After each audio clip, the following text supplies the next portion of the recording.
Abre lá no livro de Abacuque, capítulo 3. Antes da gente fazer a leitura, eu gostaria só de mencionar algumas coisas aqui. O que nós já entendemos no livro de Abacuque é muito importante que você tenha entendido e que a gente faça essa recapitulação. Nós vimos no capítulo 1, versículos 1 a 4, que Abacuque ele chega diante de Deus com uma queixa. Ele chega diante de Deus com um clamor por causa dos pecados no meio do seu povo. E aí, esperando que Deus faça justiça, Deus responde, mas a resposta de Deus, ela traz, ela surpreende Abacuque, né, a resposta de Deus. Deus disse que iria castigar o povo por causa da maldade, por causa da desobediência. De repente, Abacuque estava esperando que Deus agiria em favor daqueles que eram justos, dos que estavam sofrendo, mas no final das contas, o que Deus mostra para Abacuque é que todos são pecadores e todos precisavam de castigo, porque todos estavam em desobediência diante de Deus. Mas aí então isso surpreende Abacuque, e Abacuque ele ficou perplexo, né, nos versículos 12 do capítulo 1 até o versículo 1 do capítulo 2, você vê, então isso é uma forma de diálogo. O livro de Abacuque é uma forma de diálogo, né? Abacuque clama, o Senhor responde. Abacuque clama novamente, e aí o Senhor, ele responde, né?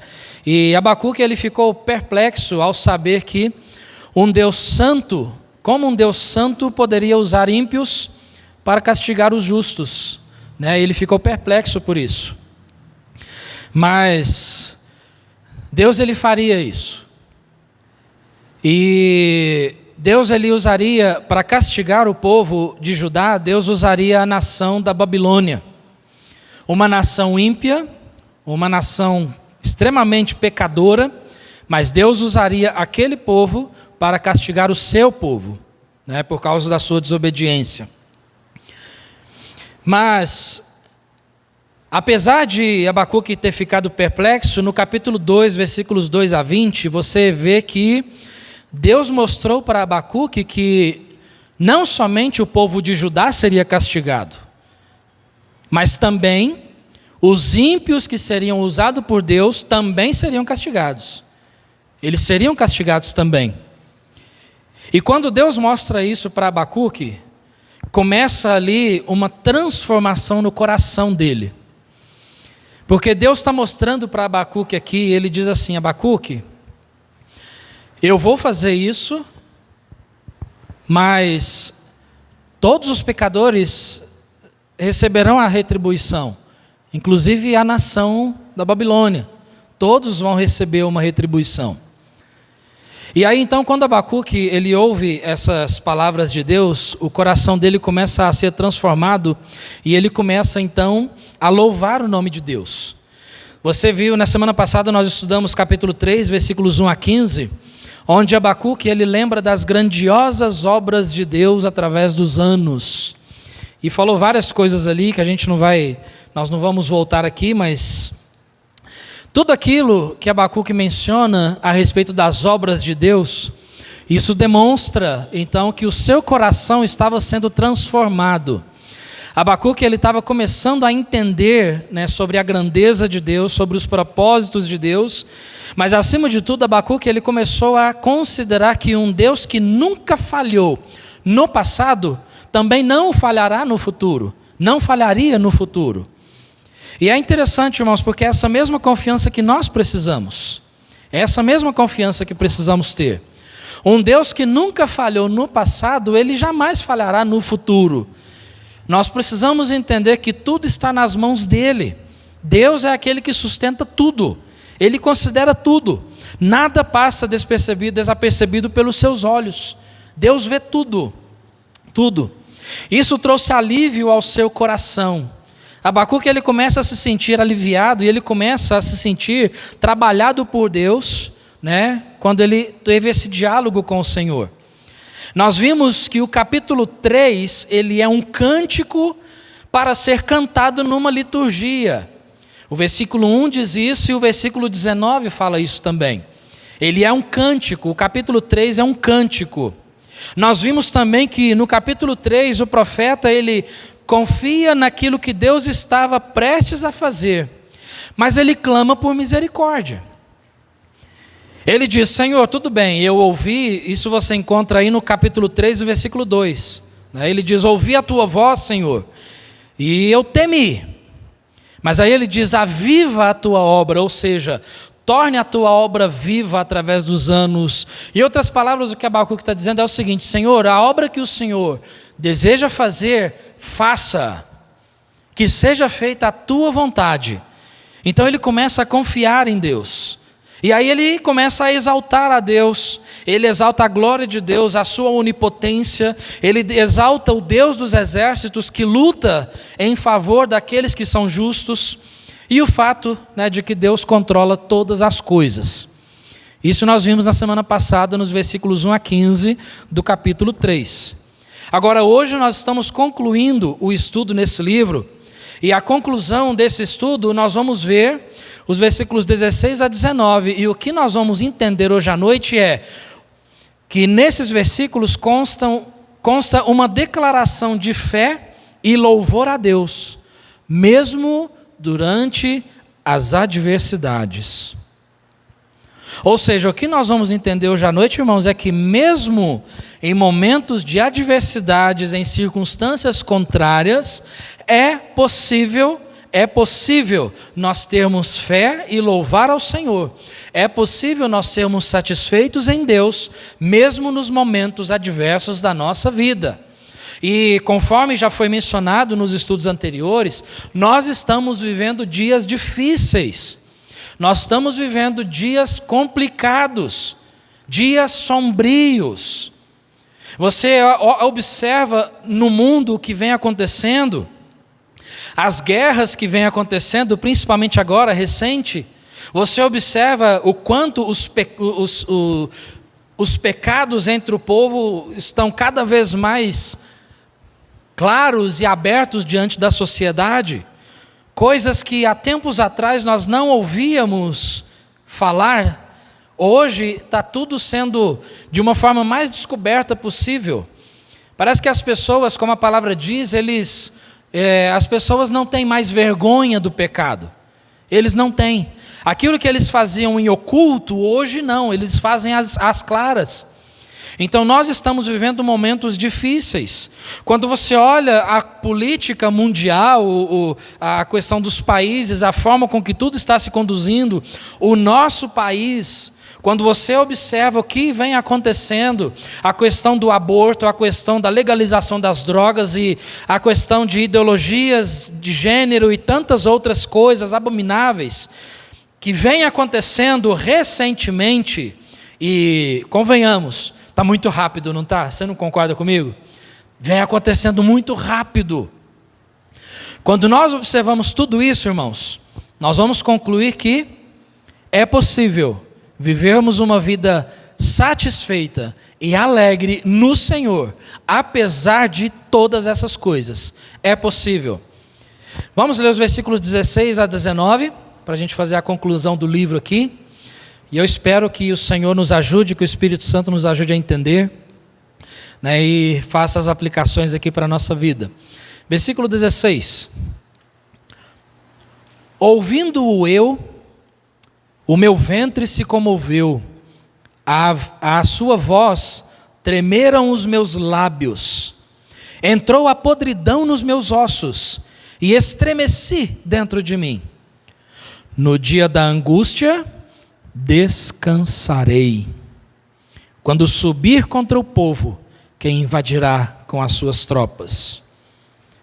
Porque ainda que a figueira não floresça, nem haja fruto na vide, ainda que decepcione o produto da oliveira, e os campos não produzam mantimento, ainda que as ovelhas da malhada sejam arrebatadas, e nos currais não haja gado, todavia, eu me alegrarei no Senhor, exultarei no Deus da minha salvação. O Senhor Deus é a minha força, e fará os meus pés como os das servas, e me fará andar sobre as minhas alturas. E aí você tem uma instrução de como esse cântico deveria ser usado. Para o cantor-mor, sobre os meus instrumentos de corda. Né? Então essa instrução aqui era para ser usada numa liturgia de culto como cântico. Né?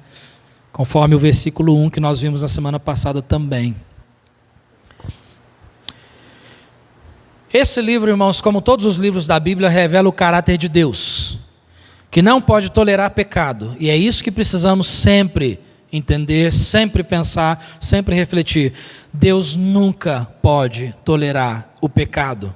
Deus não tolera o pecado. Deus não tolera o pecado de forma nenhuma. Nenhuma. Seja qual for. Nós temos aquela mania de classificar pecados, né? Pecadinhos e pecadões. Mas o Senhor não tolera nenhum deles.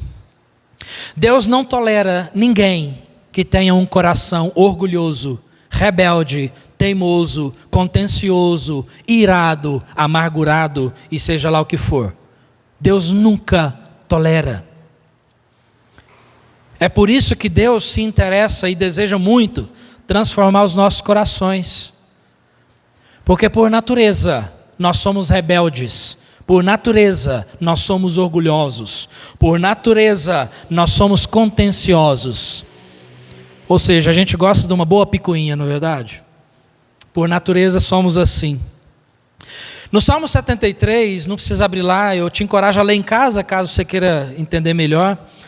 No Salmo 73, o salmista começa a observar a prosperidade dos ímpios.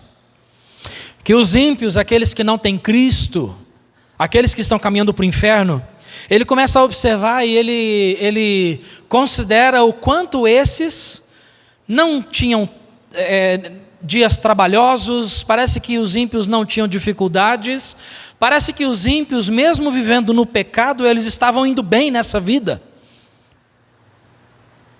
Ele começou a pensar sobre isso e aquilo desanimou seu coração. Desanimou seu coração. Ele disse que os seus passos, ele quase escorregou. Mas aí a cura veio quando o versículo 17 do Salmo 73 diz que ele entrou na presença de Deus. E aí ele entendeu que apesar dos ímpios viverem bem, aparentemente viverem bem, não terem dificuldades nessa vida aparentemente, né, ele entendeu que apesar disso, eles estavam indo para o inferno. Do que adianta a pessoa ganhar qualquer coisa nessa vida, morrer e ir para o inferno?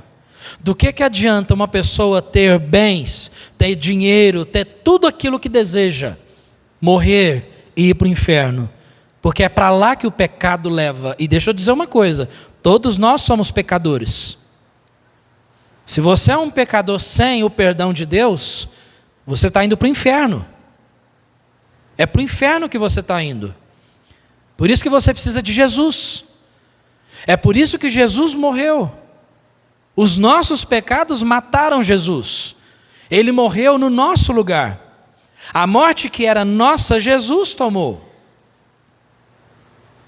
No Salmo 77, o mesmo salmista, Asaf, novamente, ele se encontra aflito e angustiado no começo do Salmo.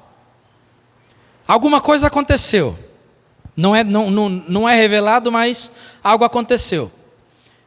Mas aí, apesar ele disse que chorava muito, ele estava entristecido, aflito, angustiado, sem ânimo para qualquer coisa, e ele começou até a questionar algumas coisas, mas chegou num ponto que o seu coração foi transformado por Deus, porque no versículo 10, ele diz que todo esse pensamento duvidoso acerca de Deus era enfermidade ou problema não de Deus, mas dele. Ele diz, tudo isso é enfermidade minha. Ou seja, tudo isso é porque o meu coração está doente. Eu preciso ser curado por Deus. E Deus trabalha no seu coração. Por quê? Porque logo em seguida, nos próximos versículos do Salmo 77, ele começa também a relembrar as obras de Deus, aquilo que Deus havia feito no seu coração, e ele começa a engrandecer o nome de Deus. Esses dois salmos, irmãos, o 73 e o 77, mostram para nós o quanto o Senhor é poderoso para transformar o nosso coração. No começo do salmo você vê alguém aflito, angustiado. Já na segunda metade você vê alguém alegre e exultante no Senhor. Não só isso, mas nós devemos considerar também o livro de Rute, porque é impossível pensar sobre isso e não lembrarmos de Noemi. Porque no livro de Rute você encontra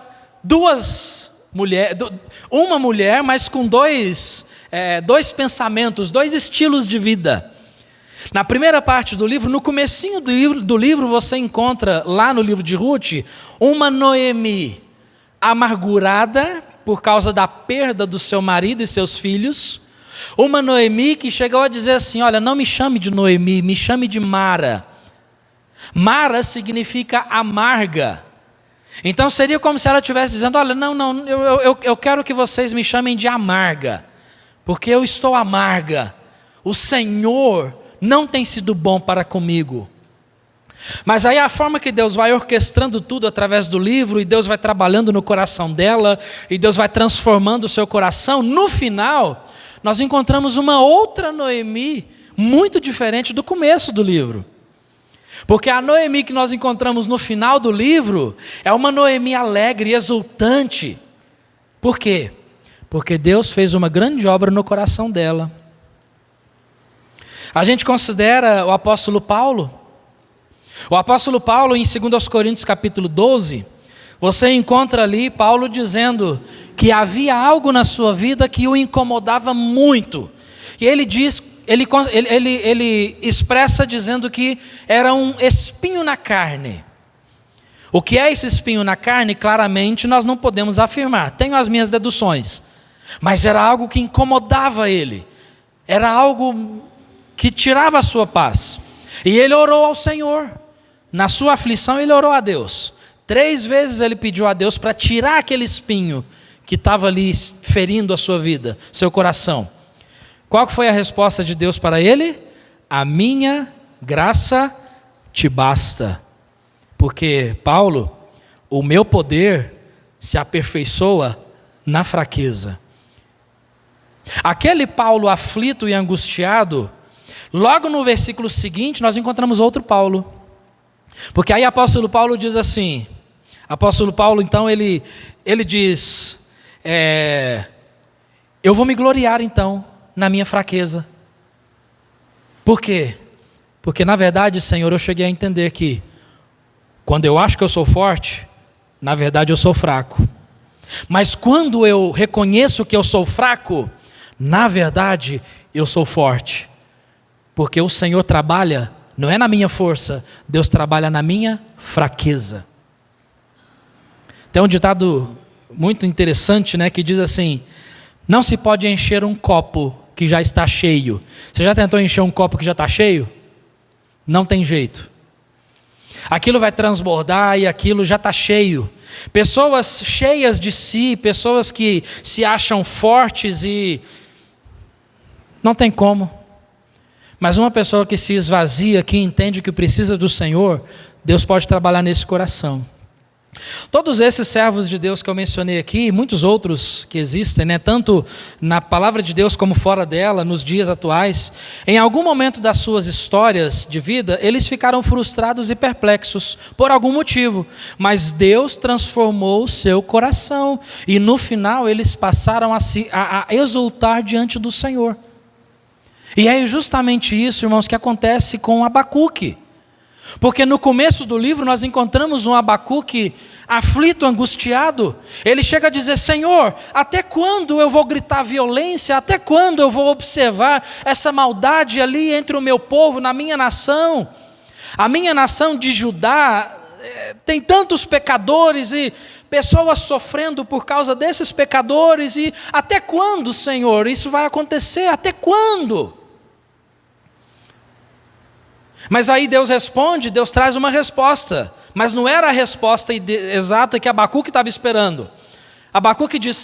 Deus diz: Abacuque, eu vou castigar o povo, mas todo o povo, Mas Senhor, não, e eu vou trazer a nação da Babilônia, que é um povo pecador, miserável diante de mim, um povo que não quer saber de Deus, uma nação idólatra, mas eu vou usar esse povo para castigar o seu povo.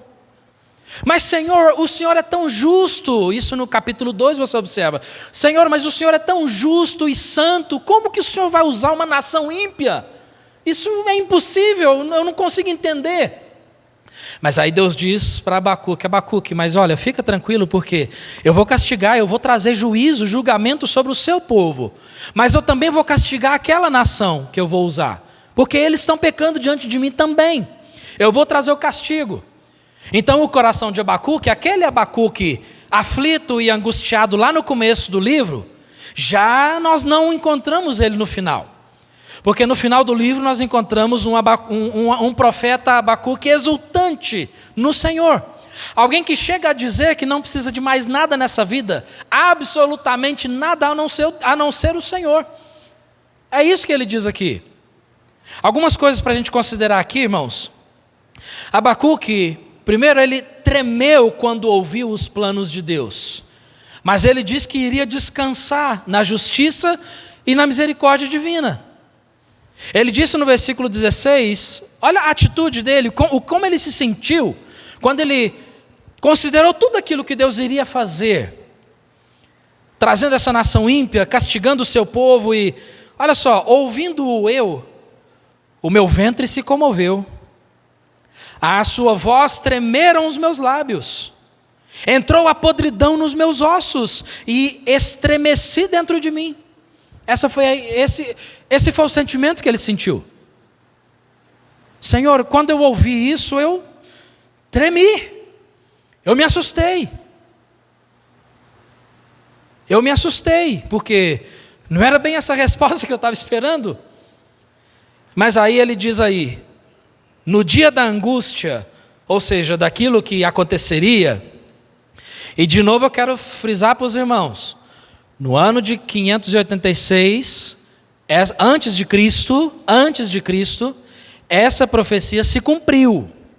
Livros cristãos e não cristãos, livros seculares, livros de história secular, eles narram esse acontecimento. Você pode pesquisar e você vai encontrar. Então, nesse ano, antes de Cristo, no ano de 586 mais ou menos, a nação da Babilônia invadiu Jerusalém, invadiu a nação de Judá, acabou com a cidade e levou preso para o cativeiro, lá para a Babilônia, a maior parte desse povo. Então isso aconteceu. Mas aqui ainda não havia acontecido.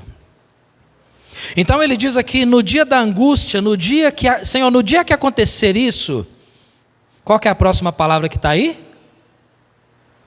Achou ali? Versículo 16.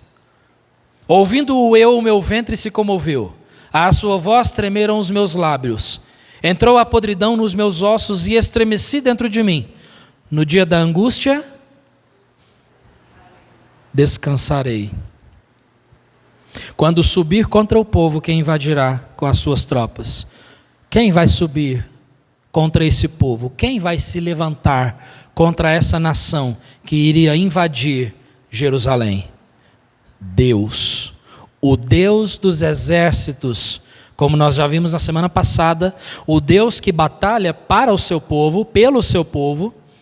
Esse Deus traria juízo, castigo sobre essa nação que iria invadir Jerusalém. Abacuque então está dizendo, Senhor, eu vou descansar, porque eu sei que o Senhor vai julgar essa nação também. O Senhor vai castigar eles também. Então eu vou descansar nas tuas mãos. Tem um salmo muito precioso, irmãos, na palavra de Deus. Salmo 145, 17 diz assim: justo é o Senhor em todos os seus caminhos e santo em todas as suas obras. Tudo aquilo que Deus faz, tudo aquilo que Deus permite na sua vida, em tudo isso, Ele é santo e Ele é justo. Nunca devemos esquecer que tudo o que acontece na nossa vida, tudo, Ele é santo e Ele é justo. Ele é santo e Ele é justo. Se nós não colocarmos isso no nosso coração e permitir que o Espírito Santo nos ajude a vivermos essa verdade, quando acontecem adversidades na nossa vida, circunstâncias contrárias, coisas que nós não gostamos, direta ou indiretamente, nós vamos culpar Deus. Porque direta ou indiretamente nós vamos dizer assim: Senhor, eu te sirvo, eu sou fiel. Por quê? Por que está acontecendo isso? Mas o Senhor é justo e Ele é santo em tudo que faz. Foi por isso que o profeta disse: Senhor, faça o que tem que fazer, faça o que deve ser feito então, Senhor, que cumpra-se a tua vontade, no versículo 2 do capítulo 3. Ele passou a confiar na justiça e na retidão de tudo aquilo que o Senhor faz e tudo aquilo que Ele permite. Porque um Deus que nunca falhou no passado, jamais falhará no futuro. Outra coisa que nós aprendemos aqui no versículo 17 é que Abacuque, ele reconheceu também que a quebra da aliança ou a desobediência do seu povo traria consequências sobre eles. Teria consequências. Porque, irmãos, a desobediência sempre tem consequências. Às vezes, se nós não tivermos um entendimento correto sobre essas coisas, pode ser que algumas vezes na nossa vida o Senhor esteja nos corrigindo por algo que aconteça, por circunstâncias que Ele permite. Pode ser que o Senhor esteja nos corrigindo e aí nós vamos cair naquele engano dizendo assim: puxa vida, eu estou sendo provado. Puxa vida, tem chegado tribulações na minha vida. Na verdade, irmãos, não são tribulações. Pode ser que não sejam tribulações. Pode ser que não sejam simplesmente aflições, provações, mas pode ser que sejam correções. Eu já vi muitas pessoas dizendo: puxa vida, eu estou sendo perseguido, eu estou sendo afligido, eu estou sendo aqui, atribulado, mas com uma vida em pecado. Na verdade não são aflições ou simplesmente tribulações ou provações ou perseguições. Não, irmãos, pode ser que seja correção da mão de Deus. Por isso que talvez nada dá certo na vida de algumas pessoas. Algumas pessoas não têm alegria. Algumas pessoas são tristes. Você olha para algumas pessoas aí do mundo afora, cristão e não cristão, né? Porque eu gostaria muito de dizer para os irmãos que eu já vi somente não cristãos assim, mas eu já vi crentes desse jeito também. Pessoas que você olha para eles não têm alegria, não têm conforto. Parece que a vida deles é só tristeza. Você pede para compartilhar bênção, a pessoa não tem bênção. A pessoa tem lição de moral para passar para outros. A pessoa tem problemas para choramingar. Pessoas têm dificuldades para ficar remoendo aquilo. Pessoas têm amargura no coração. Mas uma pessoa que serve a Deus de coração e o Senhor trabalha naquele coração, irmãos, ele é alegre, ele tem alegria, ele tem satisfação em Deus. Então nós precisamos pensar sobre isso. Puxa vida, será que nada dá certo na minha vida? É tribulação, são tribulações ou são correções? Nós temos que pensar sobre isso. Nós temos que pensar sobre isso. O versículo 17, então, ele diz assim: ainda que a figueira não floresça, nem haja fruto na vide, ainda que decepcione o produto da oliveira e os campos não produzam mantimento, ainda que as ovelhas da malhada sejam arrebatadas e nos currais não haja gado. Aí ele vai dizer o versículo 18, né? Todavia eu me alegrarei no Senhor, exultarei no Deus da minha salvação. Então Abacuque, ele mostra para nós aqui, irmãos, Deus sempre cumpre a sua palavra e aquele povo quebrou a aliança com Deus. Você se lembra daquela aliança que nós vimos lá na primeira mensagem, lá atrás? A primeira mensagem a gente fez uma introdução e nós abrimos em Deuteronômio capítulo 28. E lá em Deuteronômio capítulo 28, principalmente se você olhar os versículos 1 e 2, Deus diz assim: se vocês me servirem, vocês vão ser abençoados. Se vocês obedecerem à minha palavra, vocês vão ser abençoados. E aí ele começa a dizer várias bênçãos. E dentre essas bênçãos, há bênçãos para os animais, porque ele diz ali que os animais seriam frutíferos. Os animais, gado e tudo mais, iria se multiplicar. Eles seriam abençoados. Deus diz que ali também sobre bênçãos no campo. Porque Deus fala que as plantações iriam frutificar, iriam crescer, o trigo e tudo mais iria se multiplicar, eles teriam abundância de alimento. Por outro lado, quando você olha a partir do versículo 15, tem as maldições. Deus diz: porém, se vocês não me obedecerem, não obedecerem à minha voz, se não me servirem em humildade e temor, Deus diz ali nos próximos versículos: vocês serão amaldiçoados, vocês não serão abençoados ali com seus animais, vocês não serão abençoados com o alimento, a plantação não será abençoada. Além disso, além de tudo isso, Deus diz abertamente: vocês também serão levados, presos, por uma nação que vocês não conhecem nem mesmo a língua dessa nação. Nem o idioma desse povo vocês conhecem. E esse povo vai acabar com vocês, vai acabar com a cidade de vocês, vai levar vocês para ser escravo, e vocês vão ficar lá, se me desobedecerem. Aí quando você vai para o capítulo 31 de Deuteronômio, o Senhor, ele diz assim: eu coloco diante de vocês a bênção e a maldição, a vida e a morte. E ele ainda ajuda. Deus diz: escolhe a vida para que você viva. Isso você encontra nos capítulos 11 e no capítulo 30, de Deuteronômio. Amados, esse profeta, ele confiava na justiça de Deus. E ele sabia que o povo havia pecado diante de Deus, porque o povo quebrou essa aliança. O povo escolheu a morte.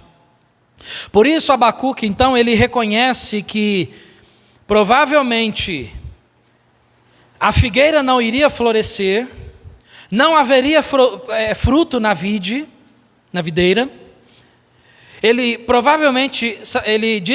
reconhece que provavelmente o produto da oliveira não iria para frente, os campos não iriam produzir mantimento, ainda que as ovelhas da malhada sejam arrebatadas ou roubadas, o que aconteceu, e nos currais não haja gado, porque alguém iria levar aquilo. Então ele sabia que isso iria acontecer. Por que ele sabia? Porque Deus sempre cumpre a sua palavra, e ele conhecia a aliança que Deus havia feito com o seu povo. Porém, apesar disso, irmãos, ele disse no versículo 18 algo interessante. Porque no versículo 18, ele diz ali que a sua alegria, ela se baseava no Senhor e na sua salvação, não na perda dessas coisas. A sua alegria estava em Deus. Então, irmãos, o que nós aprendemos com isso? Para algumas pessoas, se o desemprego chegar, o desespero vem junto. Se a saúde faltar, a alegria vai embora. Se tiver problema na família, dificuldade entre os filhos, dificuldades conjugais, dificuldades financeiras, se sentir a dor da perda, a dor do luto, a dor da infertilidade, sonhos que não se realizam, aquele emprego tão cobiçado que não se consegue, o desejo de se casar, a compra da casa própria, aquele carro tão desejado, aquela roupa linda da moda, aquele celular de última geração. Para algumas pessoas, se essas coisas faltam, não tem alegria. Irmãos, a nossa alegria não está condicionada nessas coisas. A nossa alegria não está condicionada naquilo que nós temos ou deixamos de ter. Não são em coisas, é em alguém. E ele diz: eu me alegrarei no Senhor, exultarei no Deus da minha salvação. Irmãos, nem mesmo a estabilidade política vai trazer felicidade para o seu coração, porque é Deus que faz isso. Puxa vida, e quando é que nós vamos aprender que a nossa felicidade não depende de nenhum bem material, de nenhum ser humano, de nada que façam contra mim, nada que falem de mim? A minha felicidade, ela não depende de nada disso. A minha felicidade depende do Senhor. A minha felicidade, a minha alegria está nele. A minha exultação está nele. Quando Abacuque compreende isso, para finalizar aqui, a gente fazer uma conclusão, ele mostra os benefícios de um coração que se alegra no Senhor. Benefícios esses que nós precisamos na nossa vida. E quais são os benefícios de um coração que se alegra no Senhor, independente de coisas, pessoas ou circunstâncias? Versículo 19. O Senhor Deus é a minha força, ânimo, aquilo que nos leva para frente, aquilo que nos impulsiona, aquilo que dá vigor. Se você ler Neemias capítulo 8, há muito tempo a palavra de Deus havia sido esquecida. Mas aí então eles acharam o livro da lei e iriam fazer a leitura do livro da lei. Neemias capítulo 18 nos mostra ali uma história muito interessante. Reuniram todo o povo ali na praça e o livro da lei de Deus, a palavra de Deus foi lida entre o povo. Depois da leitura e a explicação, o povo começou a chorar, porque eles reconheceram seus pecados. O povo começou a chorar e chorar e chorar. Neemias diz assim: não, pode parar, para, não chorem. Esse dia não é dia de tristeza, mas é dia de alegria, porque vocês entenderam a palavra de Deus, vocês reconheceram o que vocês precisam fazer diante de Deus, então se alegrem, vai lá, faz comida. Neemias diz, faz comida, cozinha carne, come você, chama famílias para comer junto, se alegrem. Por quê? Porque a alegria do Senhor é a vossa força. A alegria do Senhor é a vossa força. Por isso que eu fico preocupado com crentes que não têm alegria, porque não tem força, não conseguem vencer os pecados, porque não tem alegria. Ele fala também a respeito, ele diz ali, e fará os meus pés como os das servas. A serva é a fêmea do cervo. Cervo é um animal da família do alce, ou do veado. São bem parecidos. Ele fará os pés daquele que confia nele como os pés desse animal. Agora é interessante, não é que vai fazer os pés, porque os pés desse animal são pés feios, Mas quando ele diz isso, provavelmente ele deve estar considerando que, se você não sabe, esse animal, ele alcança de 60 a 80 quilômetros por hora. Ele é um dos animais mais rápidos que tem, ele só perde, por exemplo, para o guepardo, que faz de 80 a 130 quilômetros por hora. Guepardo ou chita, Então, olha só, quando nós consideramos isso, quando você observa esse animal, ele dificilmente se cansa.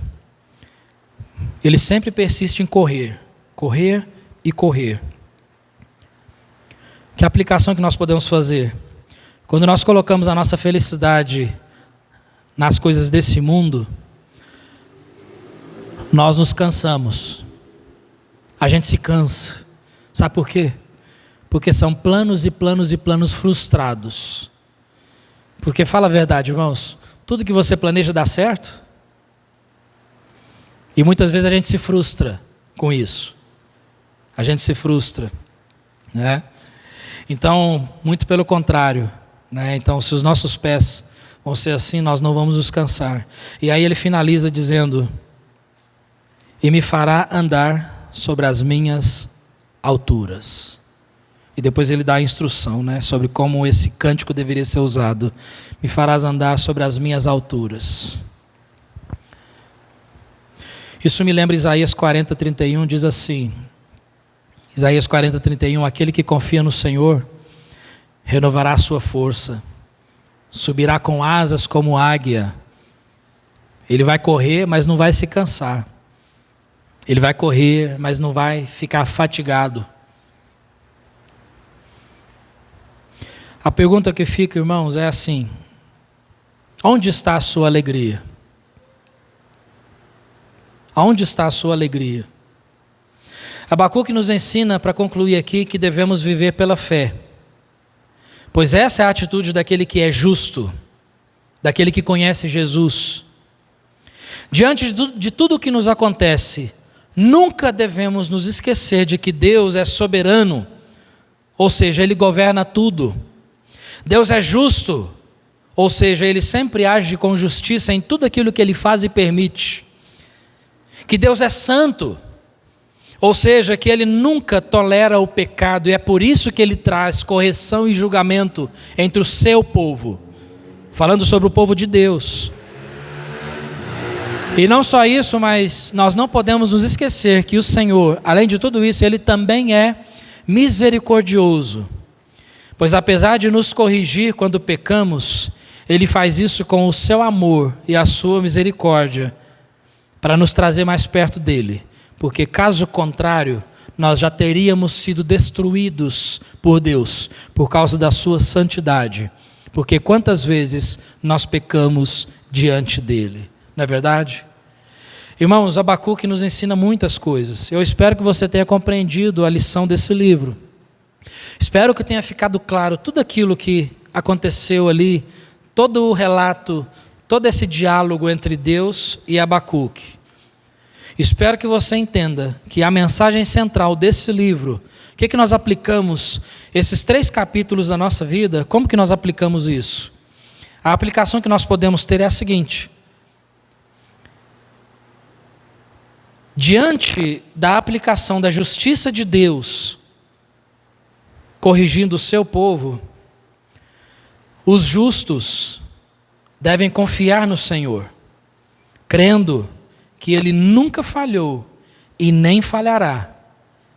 E mesmo que algo falte para nós, Ele é suficiente na nossa vida. Pode faltar tudo, tudo. Deus é suficiente. Se a sua alegria está baseada nas coisas desse mundo, sinto muito. Você vai viver uma vida triste, sombria, sem alegria diante do Senhor. Mas se a sua vida está baseada somente em Deus, e não diga isso de boca para fora, mas a sua vida mostra isso. A sua boca mostra isso. O seu estilo de vida mostra que você é um crente alegre no Senhor. Que apesar de circunstâncias contrárias, apesar de pecarmos diante de Deus, apesar do Senhor nos corrigir com o seu amor, para nos trazer para perto dEle, apesar de tudo isso, a nossa alegria sempre continua em Deus. Apesar de qualquer coisa que aconteça, irmãos, eu sempre digo, você não depende de outra pessoa, seja ela qual for. Você não depende, a sua felicidade não depende do seu cônjuge, não depende dos seus filhos, não depende do seu emprego, muito menos do seu dinheiro, dos seus bens. Tudo isso são coisas que Deus nos abençoa com isso. O Senhor me deu uma esposa maravilhosa, o Senhor me deu filhos maravilhosos, o Senhor me deu um lar abençoado. Mas a minha felicidade não está amarrada nessas coisas. Sabe por quê? Porque o meu lar, a minha esposa, os meus filhos não são o meu Deus. Você não é o meu Deus. Essa igreja não é o meu Deus. O meu Deus é o Deus único e verdadeiro e soberano, que sabe exatamente aquilo que faz. E sabe o que esse Deus fez para mim e para você? Algo maravilhoso. Ele deu o Senhor Jesus Cristo para morrer pelos nossos pecados, para que, através da morte dele, nós pudéssemos ter vida. E a pergunta mais importante nessa noite, eu creio que é a seguinte: você tem 100% certeza da sua salvação? Você tem 100% certeza de que Jesus é o seu único Salvador? Ai, pastor, eu tenho 90%. Esses 10% que faltam pode te levar para o inferno. Não, pastor, eu tenho 99. Esse 1% que falta pode te levar para o inferno. Não, pastor, eu tenho 99,9. Queridos, esse tamaninho de porcentagem que falta pode te levar para o inferno. A única coisa que você precisa fazer, reconhece que você é um pecador, dobra o seu joelho diante de Deus, se arrepende dos seus pecados e saiba, tenha fé, creia que Jesus morreu por sua causa. Ele derramou seu sangue inocente por sua causa. E aí somente uma pessoa que entende isso e clama ao Senhor por salvação, somente uma pessoa assim é que sabe o que é ter alegria no Senhor. Amém? Espero que o Senhor seja a sua alegria. Você e eu, nós não precisamos de absolutamente mais nada. Somente o Senhor, Ele é tudo para nós.